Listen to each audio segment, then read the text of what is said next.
हिसार के सभी पत्रकार एवं छायाकार मित्रों का धन्यवाद करता हूं।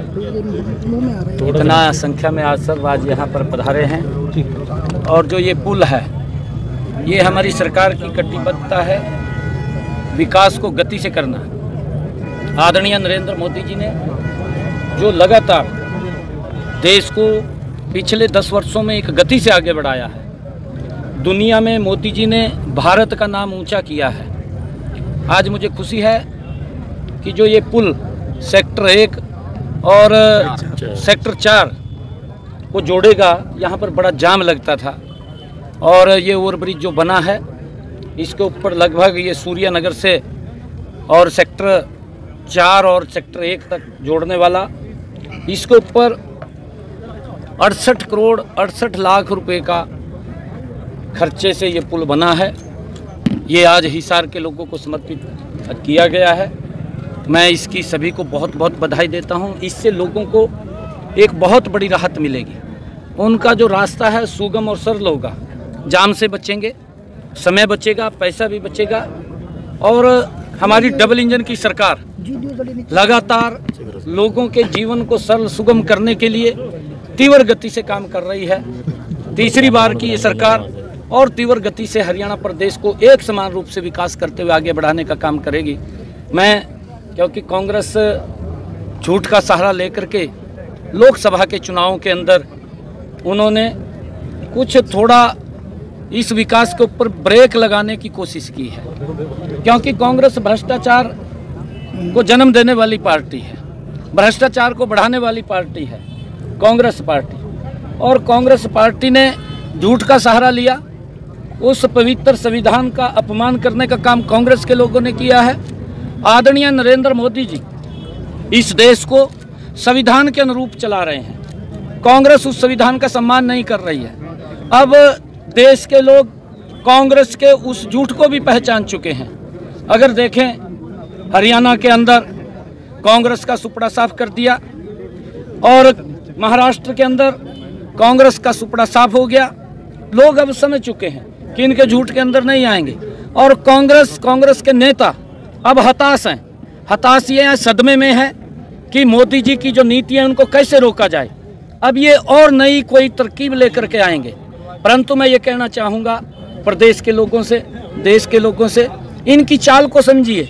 ये लोग, ये जो गिरगट होता है ना, एक गिरगट और रंग बदलता रहता है, ये गिरगट की तरह रंग बदलते हैं और रंग बदलते हैं तो कभी किसी रूप में आते हैं, कभी किसी रूप में आते हैं। कभी बोलते हैं कि यहाँ किसानों का शोषण हुआ है, कभी बोलते हैं यहाँ पर हमारे जवानों के लिए बोलते हैं और कभी खिलाड़ियों के लिए बोलते हैं। हमारे हरियाणा के लोगों ने जवानों को मुद्दे को जो ये लेकर के झूठ का मुद्दा लेकर के चले थे, क्योंकि अग्निवीर एक इतनी अच्छी योजना है जिसकी व्यवस्था हमने हरियाणा के अंदर की है। एक भी अग्निवीर वो घर पर फ्री नहीं रहेगा, उसको सरकारी नौकरी देने का काम हमारी सरकार करेगी। और चाहे खिलाड़ियों के लिए जितना काम हमारी 10 वर्षों के अंदर नरेंद्र मोदी और डबल इंजन की सरकार ने किया है, आज तक के इतिहास में कांग्रेस पार्टी ने नहीं किया, परंतु झूठ बोल करके उनको बरगलाने का काम किया है, उसको भी नकार दिया है। और अगर आप लोग देखेंगे तो हमारे यहाँ जो किसान और हमारे सैनिक, हमारे खिलाड़ी, इन सब मुद्दों को वो नकार दिया है। और वही जो किसान के हमारे प्रमुख लोग थे जो इस एजेंडे को लेकर के चल रहे थे, उनमें से ही ये बात कही गई कि भाई हमने तो कांग्रेस के लिए बड़ा माहौल बनाया, तैयार किया, परंतु कांग्रेस कैसे नहीं कर पाई। ये उनका झूठ का चेहरा सामने आया है कांग्रेस का। कांग्रेस आने वाले समय के अंदर भी कोई ना कोई रंग बदल करके आ सकती है। मैं प्रदेश के लोगों से, देश के लोगों से एक बात कहना चाहूँगा कि कांग्रेस के इस गिरगट रूपी रंग से बचें, ताकि ये कौन सा रंग लेकर के आ जाएं, कौन सा झूठ फैला दें, कौन सी झूठ बात कर दें, इससे हमें बचना चाहिए। नरेंद्र मोदी जी के नेतृत्व में ये देश आज विकास की नई ऊंचाइयों को छू रहा है। पिछले 55 सालों में कांग्रेस देश के अंदर सत्ता में रही है।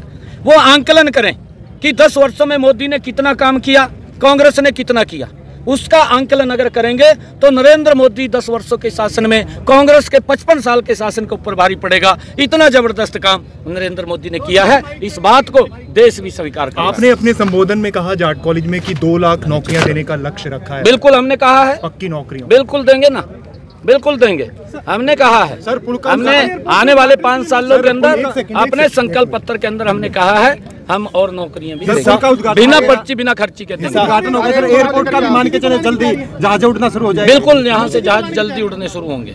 मोदी जी आएंगे क्या सर? मोदी जी आएंगे? ऐसा सुनने में आ रहा है कि मोदी जी आ सकते हैं। उनका तो आशीर्वाद है, उनके बगैर कैसे चलेंगे अब।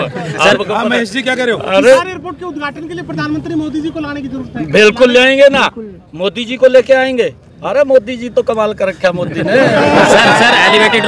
सर एलिवेटेड रोड का एक प्लान बनाया गया था पिछले कार्यकाल में। एलिवेटेड रोड का एक प्लान बनाया गया था, लेकिन वो अभी सिरे नहीं चढ़ रहा है क्योंकि जाम की समस्या बहुत ज्यादा है। हमारे पीडब्ल्यूडी मिनिस्ट्री यही है जी, ये उसको गहनता से विचार करके देखेंगे और उसका जो भी कहीं समस्या होगी उसको दूर करेंगे ना। लगातार ये कहा जा रहा है कि विधानसभाएं हैं वो 100 से ज्यादा हो जाएंगी और कई जिले भी बनाए जाएंगे, तो इस बारे में क्या कुछ चर्चा चल रही है? नहीं, देखिए, क्योंकि 2026 के अंदर ये परिसीमन होगा और परिसीमन के अंदर कहीं न कहीं विधानसभाएं भी ज़्यादा होंगी, लोकसभा भी ज़्यादा होंगी।